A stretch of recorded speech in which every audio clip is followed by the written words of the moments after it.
Hello everyone, and welcome to the public launch of Soda V. I'm Ksenia Sternina, Chief Business Officer at Soda, and I'm truly excited to have you all here today. This is a special moment for us. Soda V marks a turning point in vehicle software engineering.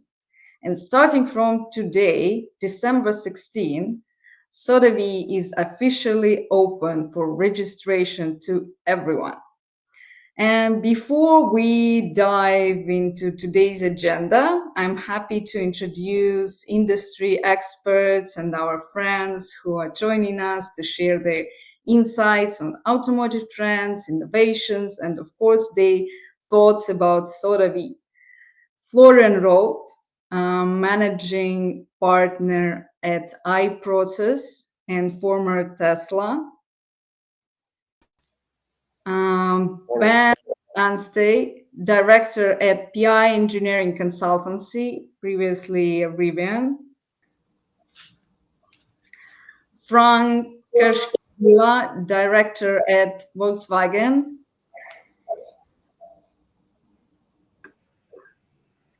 All right. And we are honored to have you with us today. Thank you for joining. Now, I'd like to hand it over to Sergey Malygin, who is CEO of Soda, to kick off today's event. Sergey, the stage is yours. Thank you very, very much, Ksenia. Guys, Florian, Frank, Ben, it's so great to have you with us today. And of course, I'd like to say thank you to everyone who is with us on this webinar and with our very special day, because today we're going to launch our product, Soda V, and it's great to do it together with you.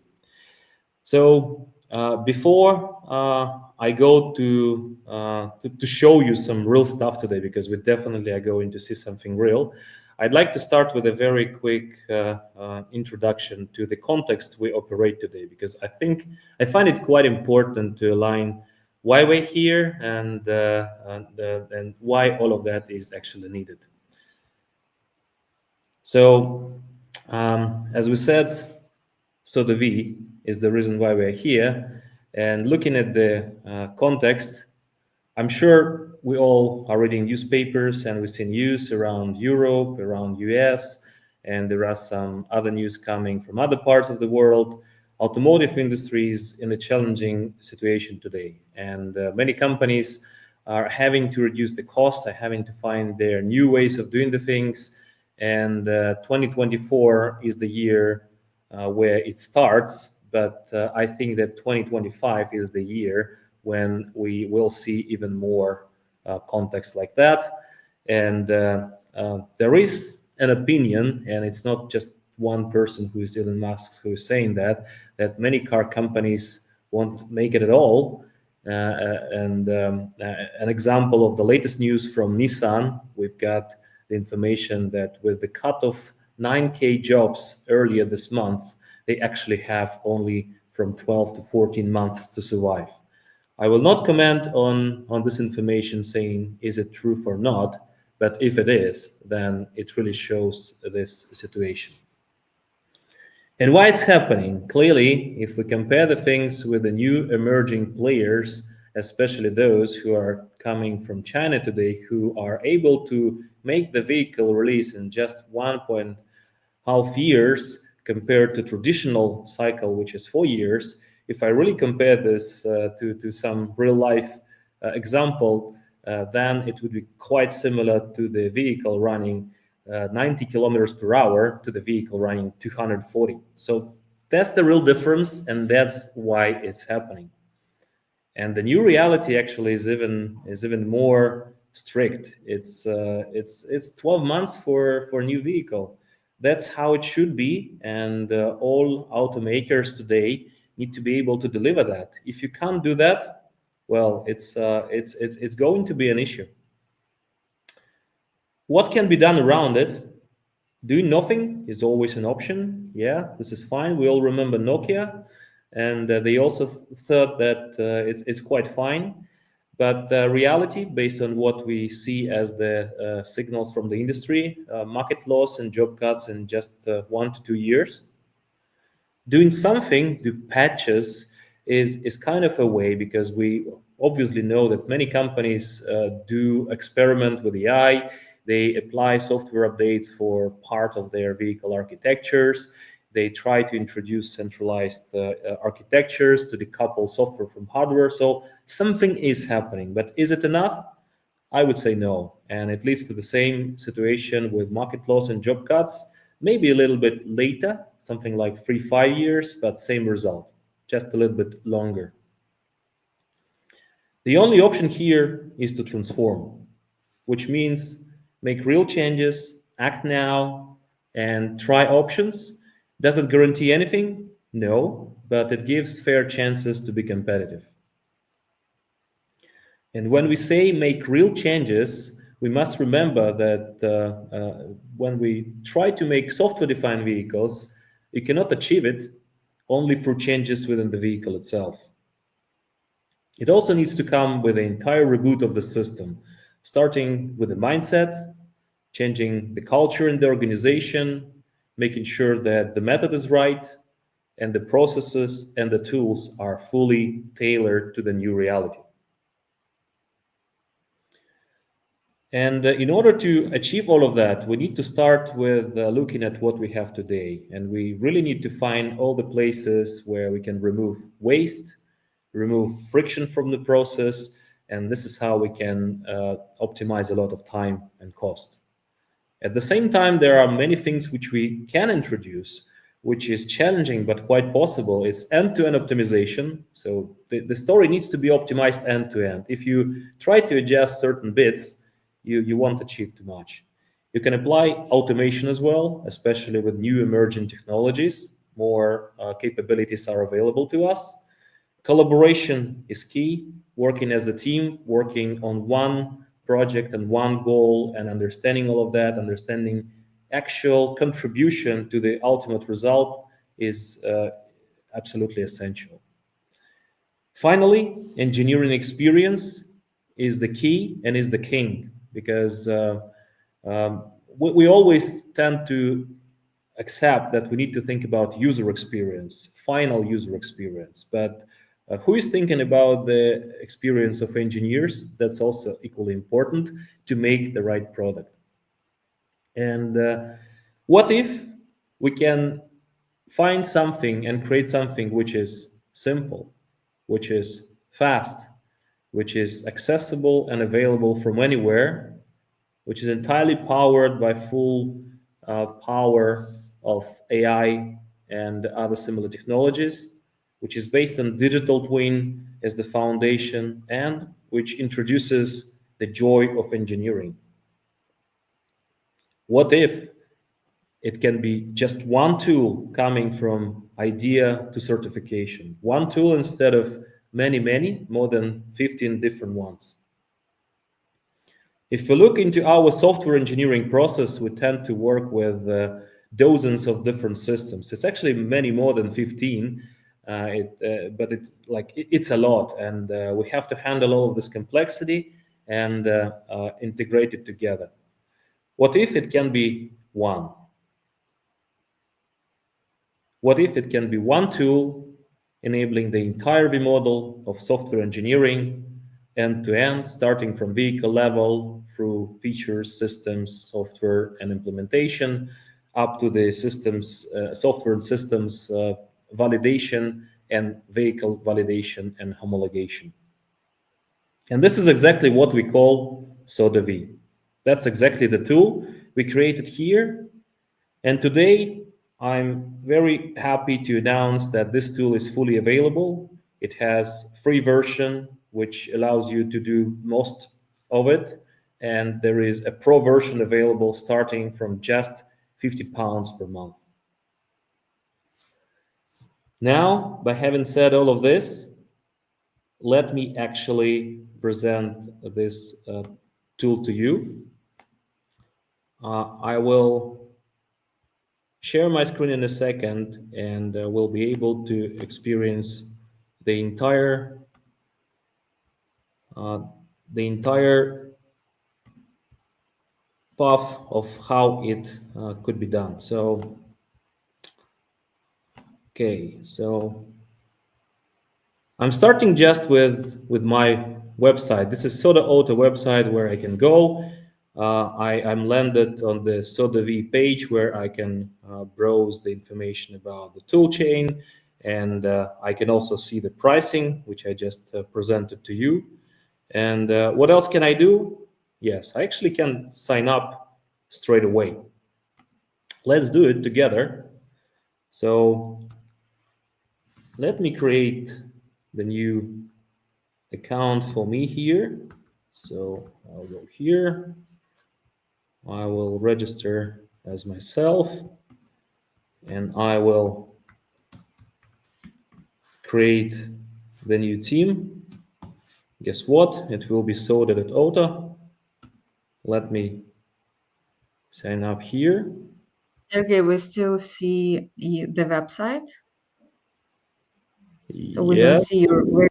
Thank you very much, Yeah. Ksenia, for letting me know. So this is where I am. I'm at the registration page, and I have already inserted the initial information. Uh, Now I've got the email. I possibly will not just show it here. We don't need to see my mailbox, but I'll put the code which I received from there. I'll add some password, and I'll finish the sign up process. So my email is verified now. Let's sign in.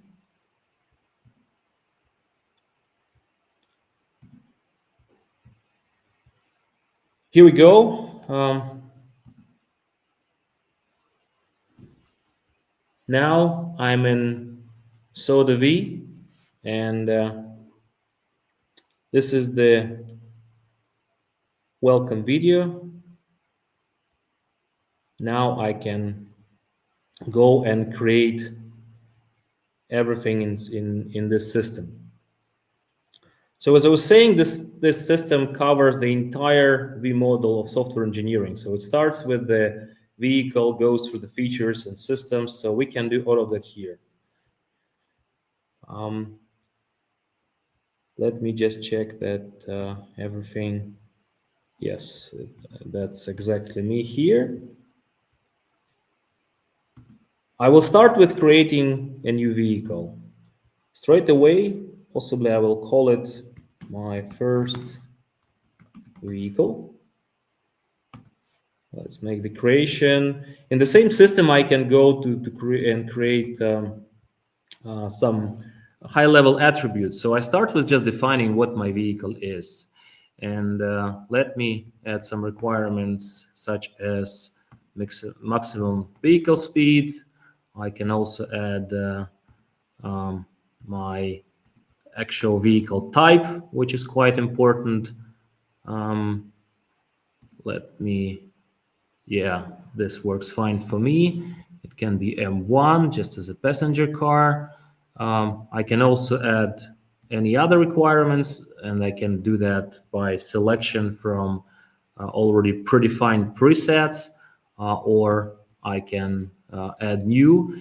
What I will add right now, I will add my certification date and start of production date, which is critically important for everything related to homologation and certification. Now, in the same system, what I can do, I can ask my system to help me with regulations.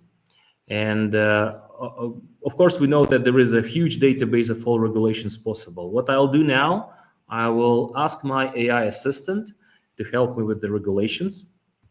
Actually, I have all the database of regulations with me in the system. So based on these attributes, which we see on the screen, it will suggest me all different types of requirements and specifications which I need to follow. So now it's populated with me. I can see where is the actual regulations. I can go for the link and get the source document. In the same system, I can define my functional safety goals. Let me use this as one of the examples with all appropriate ASIL levels. I will also add my cybersecurity goals. Let me take one of the examples. For example, I can take this one and add it to my project here. So now when I created my first vehicle, I need to define its actual topology. So this is where I would define what is the hardware architecture for that. Rather than do that manually, I will copy that from one of the projects I already have, and this is how I can create it straight away. So now, as we see, I added a couple of ECUs in the system. I defined the pins which this uh, systems have, and also the network information. Let me save it straight away. I will also lock it just to make sure that this is my architecture which I want to work with. This is the same place I could add my software information. So for this ECUs, I could assign some software. This is where I could add the required DBC files and linked simulation models configuration. But for now, I will just create this high-level template. Now my vehicle is defined, and I can work on the next level of functionality, which we call features. So here I will add a functionality. So as an example, just to save our time here, I'll use the predefined feature, which is called exterior lights and braking lights. In the same system, we have full power of actual requirement management system underneath. So for that feature, I have all the requirements ready for me. I can link it to the actual vehicle level. So this is where, for example, my vehicle type now, as we see, is not linked to any of the feature level requirements, while some other requirements are linked. So all traceability and all of that is available straight away. I could also define and add more information, so I can flexibly make these links. For example, I can add this missing link from vehicle type here. I also can add attachments, so I will add the picture to this feature if I want to illustrate everything. So that's the picture I just added. So this is how I define my functionality. I create all the requirements, illustrating all of that together with a slice called feature. What would I need to do next? I need to actually create the architecture for that, how it's going to be implemented, from which systems, from which elements. And this is where, in the same system, I have a proper model-based system architecture tool, which is live. So for the same system with for the same feature with all my requirements, I can now define how exactly it's going to be implemented. And uh, here in that place, I defined the following architecture for that. Let me remove everything so that I can see my architecture only first. So we see that I have exterior lighting feature, I have vehicle state control, I have fuel lamps, lights actually working for me, and I have the integration with HMI. Straight here, I can actually add any other systems if I need to. So here is the list of systems which currently is available to me. And what I will do, I will add the actual stop light to the same system. I will define new role for this one, which will be, because I already have many of them, but I don't have center low mounted braking lights. So I will add it here. So now I actually can connect it to my other architecture. This is where I would need to define an extra port for my exterior lighting system as well. I will add the lamp feedback port to be able to accept this from my system. Just zooming in a little bit for more convenience. And let me now connect the feedback to the port. And I will also connect the actual light to the light command as well. So this is how I can quickly add whatever is needed for me to define my actual architecture.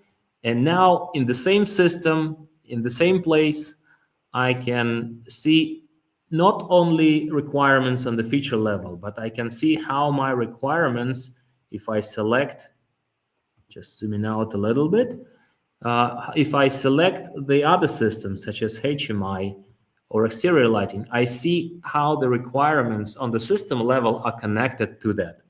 So I define my functional architecture, I define my system architecture, and I define my system level requirements in the same place. Let me remove the architecture right now so that we can see it all together. So essentially, it's a proper requirement management tool which allows me to see all the traceability from the vehicle to feature to systems level.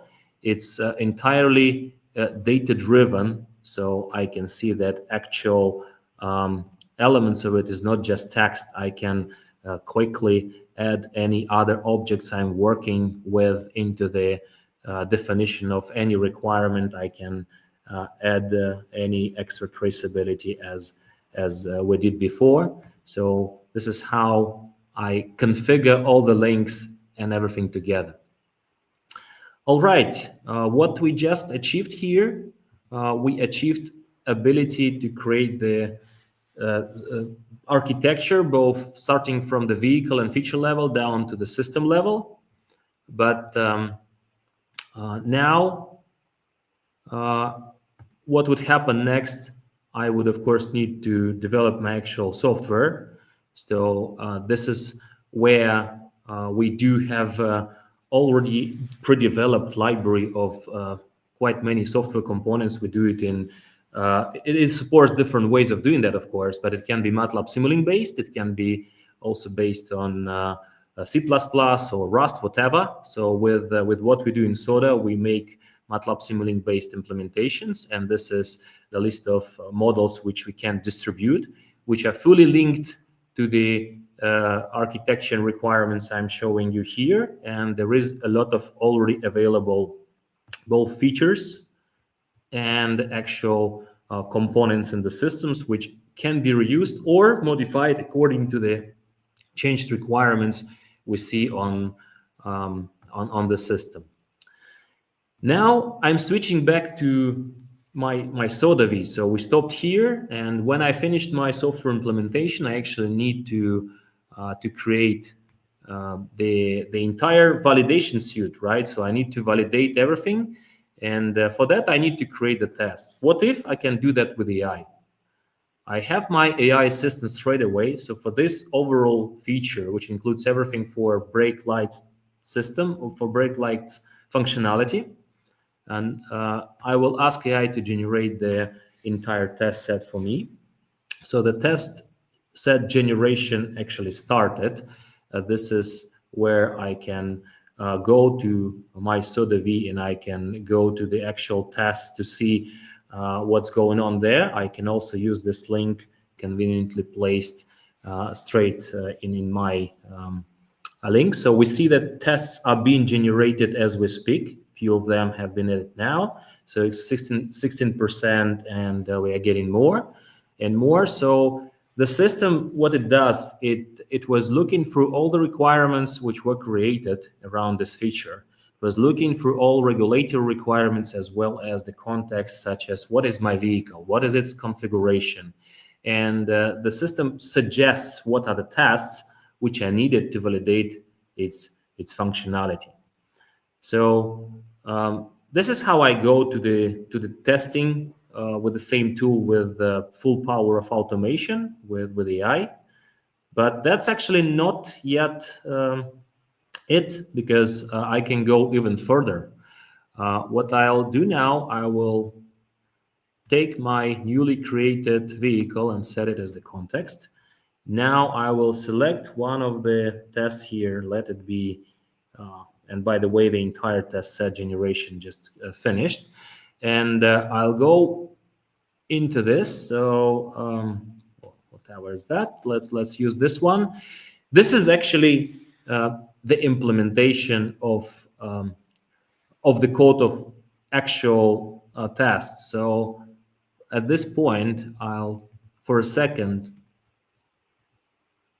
switch to our side just to show that together with this tool, what we have the hill rig, and actually not one, but the farm of hill rigs connected to it. So I can control it, and I can write the scripts how I would do my hill testing within this environment, which are connected to the real ECUs. And through physical interfaces, it could be analog and digital. So whatever I do in the system, I can run on this rigs. And by going back to my system here, I can add the implementation of this testing program. So let me do that. And I can also use AI to generate actual tests for me. And the more precise information I give to my system, the more resolution and the more depth of the AI Copilot case it can give me. So if I add all information with DBC files and all information around my network, it will give the full script which I can run on the actual hill rig straight away. So this is a fairly simple one. So it's just checking a few things in one, but it's enough for me to demonstrate you the concept itself. And what happens then is, in the same system in SodaV, I can actually make a test run. So I can make this test being executed on my rig. So here, since I just created my new instance, obviously I don't have any rig connected to that. I could actually connect the rig for just one ECU testing, and this is where I need just to send the request for purchase.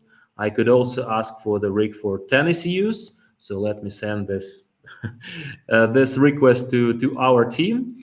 Right now, it will take some time for us to process the request, and the options available here. This is where again I will switch back to the website just to demonstrate. There are different options available, and the rig can work on your premise. So we need to physically deliver the rig for you, and it will be that's not exactly the one I want to show you. So this is uh, the rig information just here. Yeah. So it could be rig for one ECU, which could be on premise, and we would need to deliver this to you, or it could be the validation which is available remotely. So the whole rig is hosted with us, and what we need is actually to have the types of ECUs you are working with being connected to the same system. And this is what we can do. So we either support the ECUs you're working with, or you send us the ECUs you want us to be working with, and it can be connected as well. Now, coming back to this rig, what I'll do, I'll switch to demo rig for now, because this is what will show what would happen if I actually make a run. Let's do that. I'll press run. What just happened is the report which has been generated. It's just a demo report because the rig is not real, so it's a demo rig. But let me still show you how it looks. This is the example of the report. So I can go through everything inside of the report. I can see what actually was happening. And if there are any problem, I would be able to quickly understand if something is wrong. So switching back to to this. What we did with you just now, we came through the entire process, starting with vehicles creation and going through the feature world down to the systems world and its architecture, as well as system level requirements. We discuss how we go to the software, and then how we go through testing, and then making the executions on the rigs.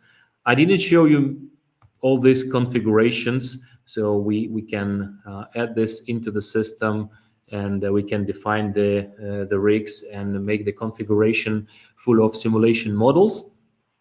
This is what we are going to show in the series of webinars right after this launch.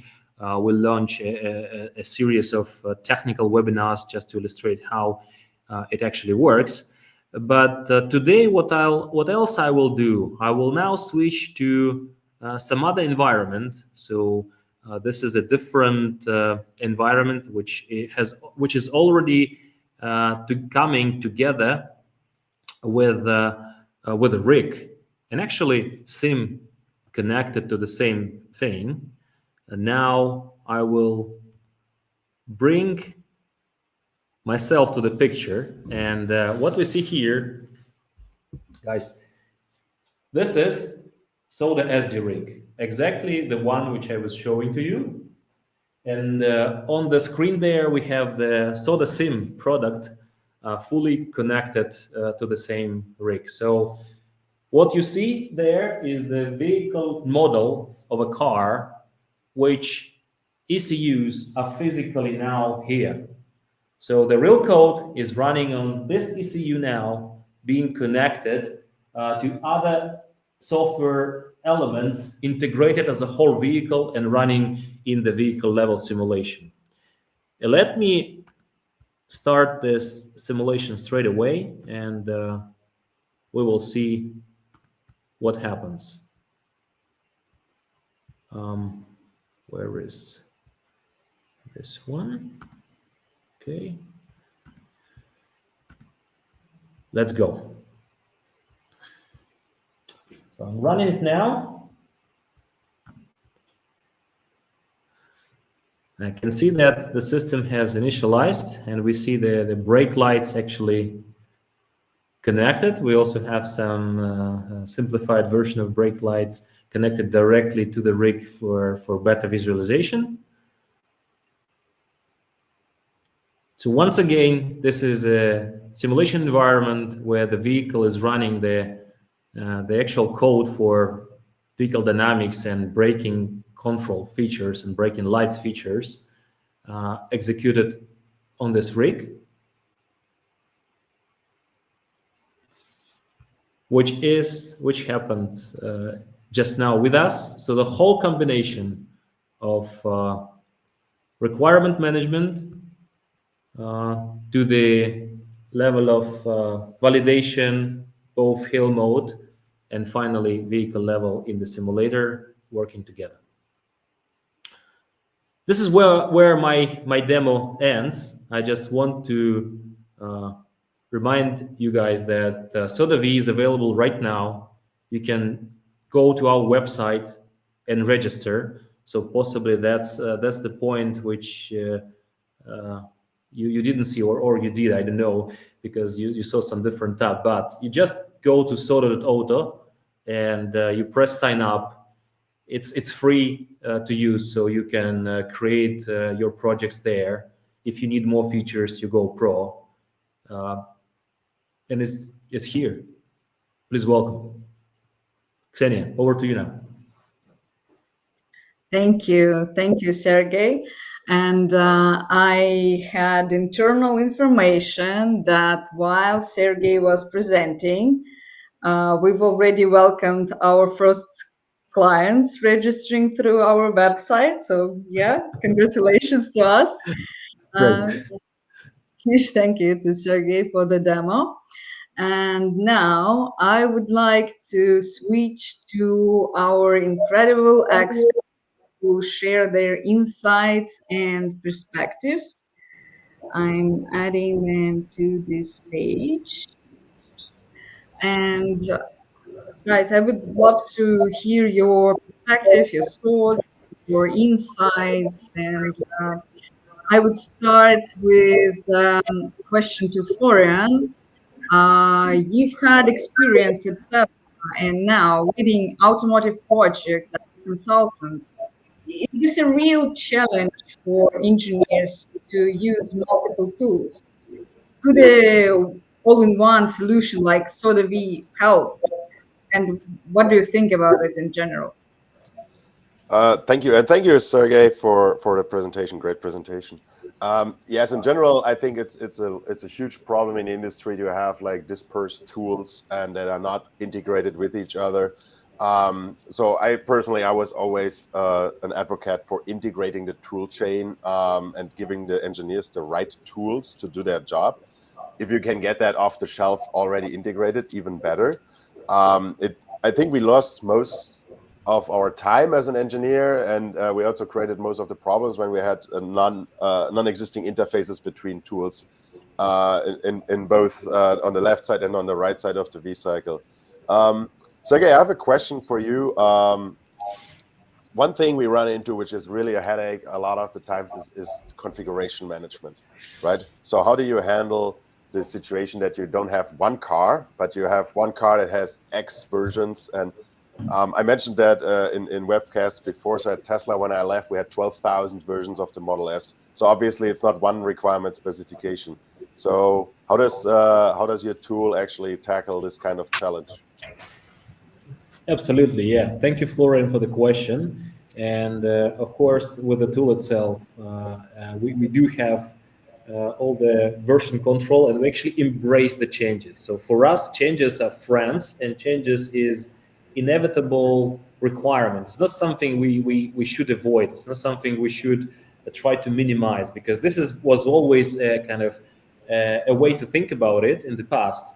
And but in my personal opinion, that's actually the enabler for the future.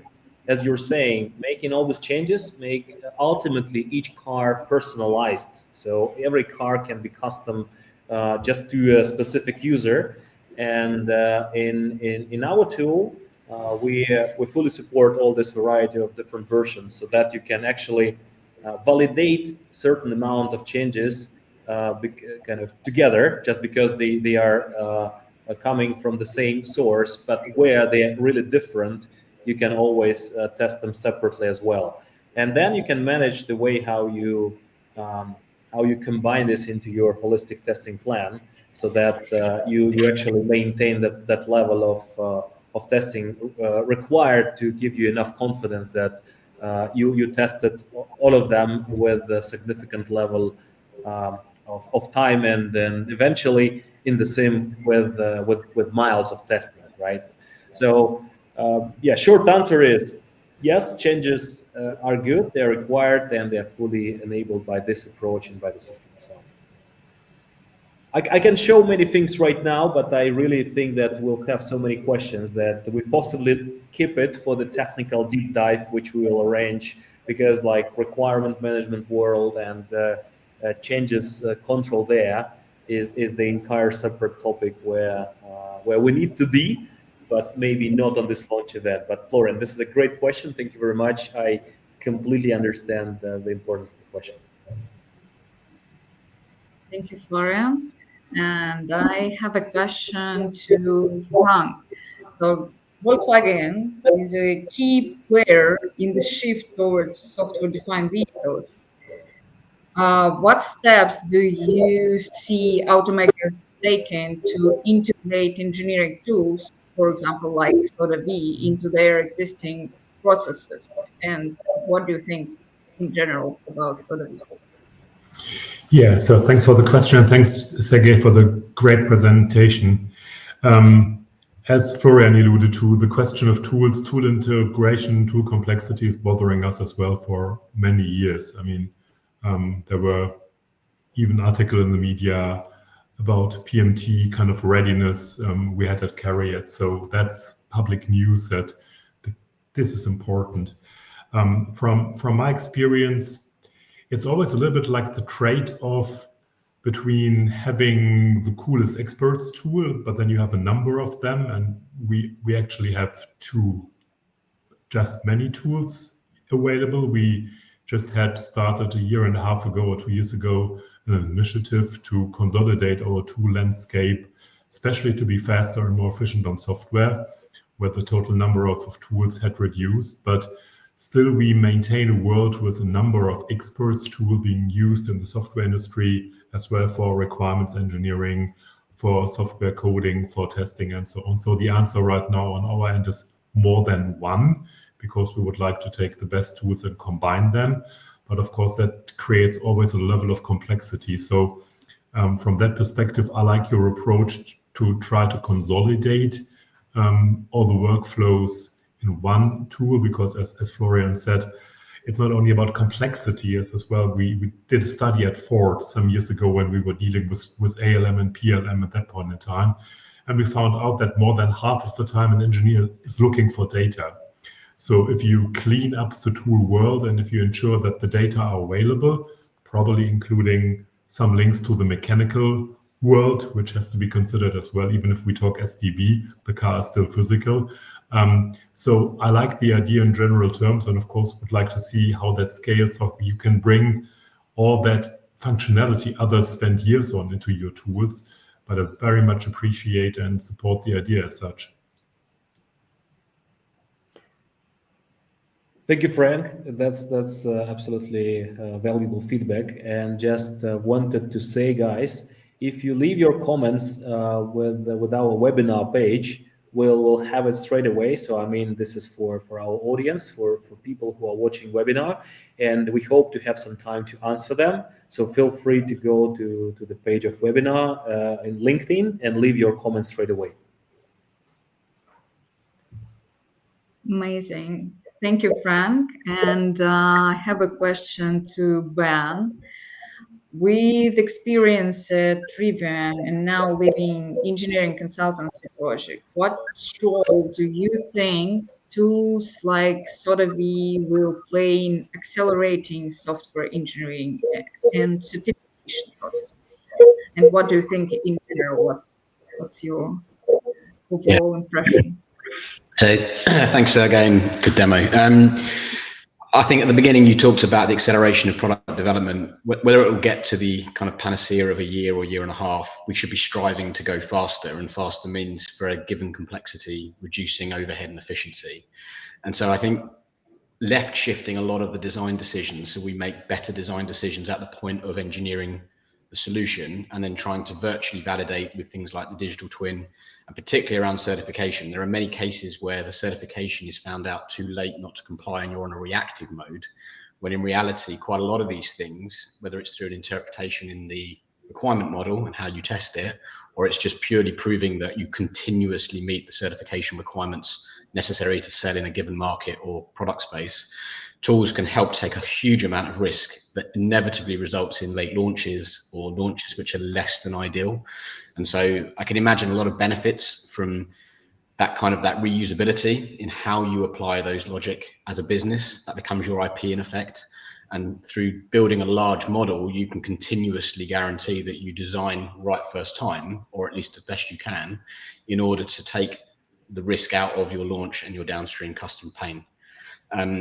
The only thing I'd like to just add, if it's okay, to what Frank was just saying, is the idea of integrating AI and how best to apply this as you move forward. You could imagine, I suspect, Sergey, that your data now becomes almost its own large language model, where actually the organization can interrogate your design. How was this tested? How has this been developed throughout the process? Engineers across all of the organization can now access the requirements model in a way that usually it's quite dry and on the side and used only for defining and testing. Whereas what this opens up to now is an organizational kind of model that all people can use and benefit from their functions inside the organization.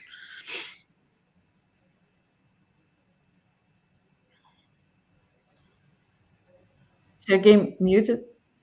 Yes, thank you, Ben. Completely agree with everything you described, and yeah, that's exactly the reasons and the core capabilities we were trying to add into the system. So shift left as much as you can, continuously integrate, immediate feedback, variety of changes, at the same time simplified and made it for engineers.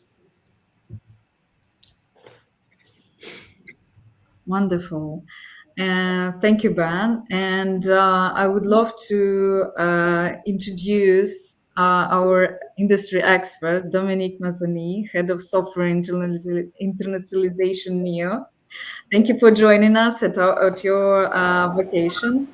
And I have a question to you. So, NEO has embraced advanced ecosystem, enhanced user experience a lot. What role do you think AI-powered tools, digital tools like Scholarly play in ensuring faster development cycles while maintaining quality? And what's your general impression? Thank you for the presentation and the invitation. Yes, so indeed, when we speak about Chinese OEM, we always think about the speed. So from the inside, we really need to run all the time. So tooling is awesome to standardize, improve the speed, and improve the scalability. So also Florian touched this point. Frank also mentioned the convergence with the tool. Obviously, if you have too many tools, it's a difficulty. What I liked is with this approach from a NEO perspective as a global organization with very international profile, right? We have lots of engineering on the Chinese side, across the Europe and also in the US. So the standardization helps not only on the technical side, but also on the communication side, because we have the language from the tool. And in this context, the AI is also leveraging the same language for everybody. And so there is also an implicit unification for everybody across the organization leveraging the AI. If it's automated, it's standardized. And everybody might be helped with the AI in his own context and environment. So what I also liked is you introduce the different roles depending on the aspect of the vehicle or the process you need to touch. From the both sides of the V model, you have more engineering or testing, right? And everybody converging, at least inside the tool, with AI is sharing the same vision, and then the goal can be achieved faster, right? So it makes fully sense to leverage the tool across the organization and across the different profiles. Yes.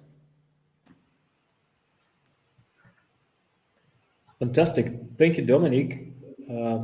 Xenia, I don't know if you have any other tricky questions to our experts. I have actually one. I'm not sure if it's tricky or not, but at least I have one, and I'd like them to try to answer.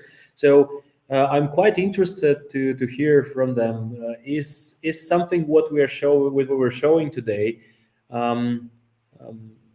helping to, from their perspective, to reduce the overall complexity, time, and cost, so that making this enablement for faster actually release cycles and time to market? Would that be a potential answer from your perspective? Of course, it does not mean that it answers all the questions, but a lot of them around software development, which is a critical element. So if I may What do you think? take a step on that. So, and I'm just piggybacking off what Frank and Ben actually said. One thing I saw over the last 20 years in industry, which is a real problem, is the availability of information, and that is either because it's spread out through different tools, or it's actually not available to certain groups of people. So testers don't have all the information they need to do their tests. And other engineers don't get the data back from the field, so they have no ability to make the product better and so on. So overall, to have one system where you can go, as you demonstrated, if you really can go throughout the whole V and back, and have that available, obviously is up to the organizations to make it available to everybody, but at least to have a tool that has the option to have this information available to everybody within that V, to go everywhere else in that V, which should be a natural thing, but it is not. And it really, as Frank says, you spend half the time to look for information, just to have this in one tool to hunt down information right away, I think it's really a big value added. Can I just add to that, Brian? I think the other thing is usability. I think you've achieved in the UX something which is enjoyable to interact with, i.e. it's simple to enter and simple to extract. And I think a lot of tools are so technically driven because the complexity of what they're trying to do means that it alienates a lot of people from using it. We're all used to using Confluence or Wikipedia or whatever the site is that is easy to access that complex data. And actually, this should be no different. You know, once you've made a decision, it should be accessible to all in a very human readable format, but sometimes that is lost in multiple fractured tool chains and how the information is stored and presented. Thank you, Florian. Thank you, Ben. Frank and Dominic, if you'd like to add anything to that, or I have another question. I can only second what the Florian and Ben said. So maybe what I can add is with the V or the development cycle, we not all live in the same temporal world inside the organization as well. So if everybody is using the same tool, so for example, if there are pre-development or early stage for the next generation platform and this kind of activity, and it's all initiated in the same tool, so we have also consistency across vehicle generation, and it's easier to jump in when you come later in the development cycle. If everything is standardized, so it's the same ecosystem and environment you just applied with the current generation, and you jump in the next generation, and you can just add your part or enrich the system with your part. If it's standardized across vehicle generation, it's also very helpful. Thanks, Dominic. Frank, you're trying to say something, I guess. Yeah. It was probably a little bit slower than Dominic, but no problem at all. No, it's about data again.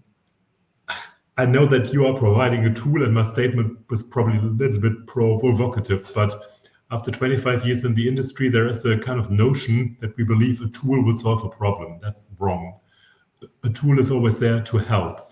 So what I saw today and from your presentation is you have to organize the data, and that's the real thing. Yeah, it's not the tool functionality, especially as you said, you are open, for example, on MATLAB and Simulink data and models.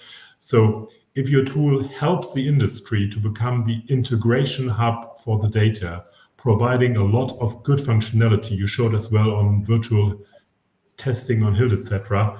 I think that's the important element to really accelerate the processes. So from that perspective, I really much like what I saw today, and I liked from your short presentation that you support the connecting of data, making information traceable, having derived requirements from others, so that you can create these links from the data points. I think that's extremely important as well, because it's the data and their connection which matters in the end. And if you have that under control, you can speed up significantly. Cannot subscribe more to that. So yes, thank you, Frank, and fully agree. And data which is systemized to be accessible by people and by machines, of course, too. But first of all, ability to make sure that this data is connected and guarantees the entire cycle, automates this connection so that I don't waste my time trying to make all of this traceability with the semi-automated or manual tooling, where it's just guaranteed by the entire flow. Yes, I think this is a very important aspect of that, where we tried our best to provide a good framework to facilitate as much as it is possible by the tool itself, at the same time not limiting the variety of different ways of doing the things and making it right for any company who would like to try that. Perfect. We do have users. We have yes. a question from Nicola. So the question is, does Soda generate several architectural alternatives for the implemented features, and are there built-in capabilities to support trade-off analysis among these different architectures? Well, another brilliant question, actually, based on everything we were showing today. One of the steps we are working on right now for one of the next releases is the ability to help to suggest the architecture which can enable the entire set of functionality as a cumulative set with the optimum actual hardware architecture as well. This is where we need to understand how the things connected. And I showed you today a very little glimpse of how it can be configured in the system. But based on all this knowledge of logical connections and different signals which we need to have between different systems, then adding all the features into one data set, we actually can suggest the right architecture which could minimize amount of hardware required to deliver this as a part of the vehicle. So this optimization becomes possible and even in automated process. And that's exactly what we are heading into one of the future versions. So short answer is yes, we do support different types of architectures, and we even can suggest which one is right for a specific project, depending on how many features you actually want to enable, what hardware and what electrical connection is required between them. So but that can help to go from many ECUs and lots of wiring to less ECUs and less wiring as the optimal configuration with I don't want to say it right now, but with full automation. Great. And we have another question here, Sergey, for you. Yes, I think I know this person, Giri. Thank you for the question. The question is so the validation rig system can be accessed from different locations, different R&D team using the same hardware? Yes, exactly like you're asking. What the new mode which we enable with a SODA rig is ability to have one rig which is physically connected to the ECUs, and then many different teams accessing it. So you got your physical lab car or just physical rig with ECUs, and then one team in one country, another team in another country. All of them can connect. They can arrange their testing, so they can run their tests and they can schedule them, so that in the end you have one hardware executing the entire pipeline, the entire sequence of testing requested by different teams worldwide.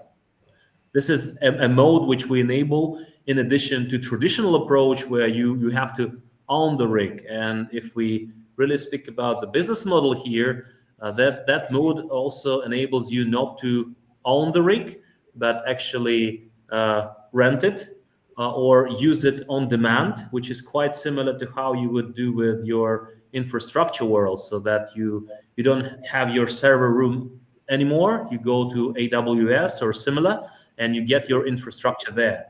And on the business model level, that actually makes it working not as a capex anymore, but opex, which sometimes is important when you plan your budget with big companies.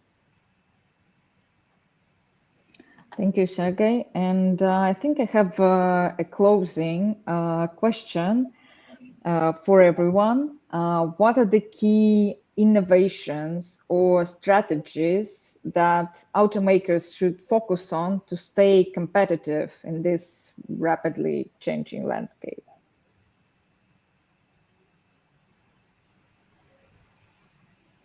A tough one. I'd start. Right? I'll start. Concentrate on collaboration and iterative development. Don't focus on one milestone only. It's a too simple question because the answer is quite complicated. I think on one hand, we need to strengthen our ability to deal with software, and that does not mean only to write and code software, but to integrate software from different parties. So you need to have a level of control of the software, the interfaces, and you need to own the architecture.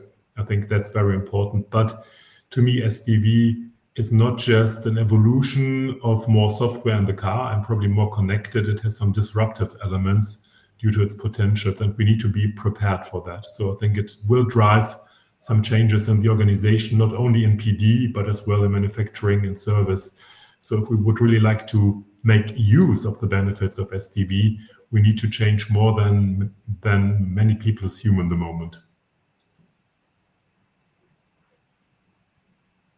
Yeah, I guess I would extend that. Obviously, there's a big shift towards product-centric design and designing for the end user, because that's the differentiating factor. The products are sold to the customers. But actually, when you look at the life cycle of engineering, there are many customers, and you touched on a few there: manufacturing, service.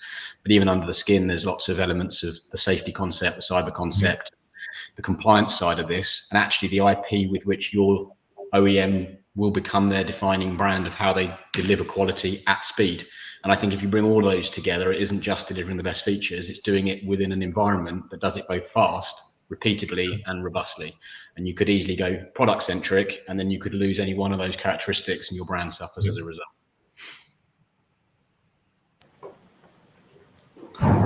Yeah, maybe also a few words from my side to extend the positive aspect of the tool on the speed.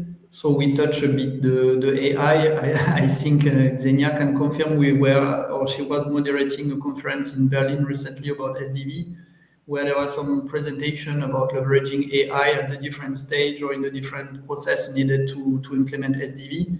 So as Frank mentioned, if we have data collected and structured a tool, then we can implement smarter process and automation. So we saw in this context that we can bring 10 to 20% optimization to the process. So it sounds like a small gain, but in over 1 or 2 years, it's a couple of months already, and it makes a difference. So I think we need to leverage all the smart aspect we can put into the process to speed up everything. So we cannot always scale with human, and the human cannot scale very well with complexity.